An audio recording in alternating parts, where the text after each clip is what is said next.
ஈரோடு கிழக்கு சட்டப்பேரவை தொகுதிக்கான இடைத்தேர்தலில் தமது வேட்புமனுவை தாக்கல் செய்திருக்கிறார் திமுக வேட்பாளர் வி சி சந்திரகுமார். இந்த முற்பகலில் நாம் தமிழர் கட்சியினுடைய வேட்பாளர் அவரும் வேட்புமனு தாக்கல் செய்திருந்த சூழ்நிலையில் வேட்புமனு தாக்கல் செய்ய இன்றைய கடைசி நாள் என்பதும் குறிப்பிடத்தக்கது. இந்த நிலையில் திமுக வேட்பாளர் சந்திரகுமார் வேட்புமனுவை தாக்கல் செய்திருக்கிறார்.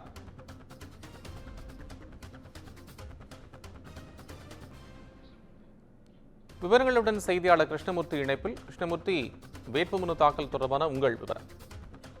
நிச்சயமாக ஈரோடு கிழக்கு சட்டமன்ற தொகுதியில் ஏற்கனவே போட்டியிட்ட EVKS இளங்கோவன் அவர்கள் மறைவுக்கு பிறகு தற்பொழுது இடைத்தேர்தலானது அறிவிக்கப்பட்ட நிலையில் இன்று இறுதி நாளாக வேட்புமனு தாக்கல் செய்ய இருக்கின்ற அரசியல் கட்சியினர் முன்னிலையில் தற்பொழுது நாம் தமிழர் கட்சியினர் சிறிது நேரத்திற்கு முன்பு கூட்டமாக வந்த நிலையில் கட்சியினருடன் போலீசார் அவர்களை தடுத்து நிறுத்தி மாநகராட்சி வரை நடந்து செல்ல வேட்பாளர் சீதா லட்சுமிக்கு மட்டும் அனுமதி வழங்கப்பட்டது. அதனைத் தொடர்ந்து தேர்தல் நடத்தும் அலுவலரிடம் தனது வேட்புமனுவை சீதா லட்சுமி தாக்கல் செய்தார்.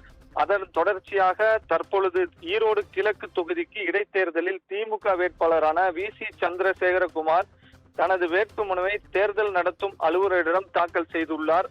மேலும் இந்த தேர்தலிலானது அதிமுக, பாஜக, தேமுதிக கட்சியினர் போட்டியிடவில்லை என்பது குறிப்பிடத்தக்கது. கோபால். கிருஷ்ணமூர்த்தி, உங்கள் அண்மை விவரங்களுக்கு நன்றி.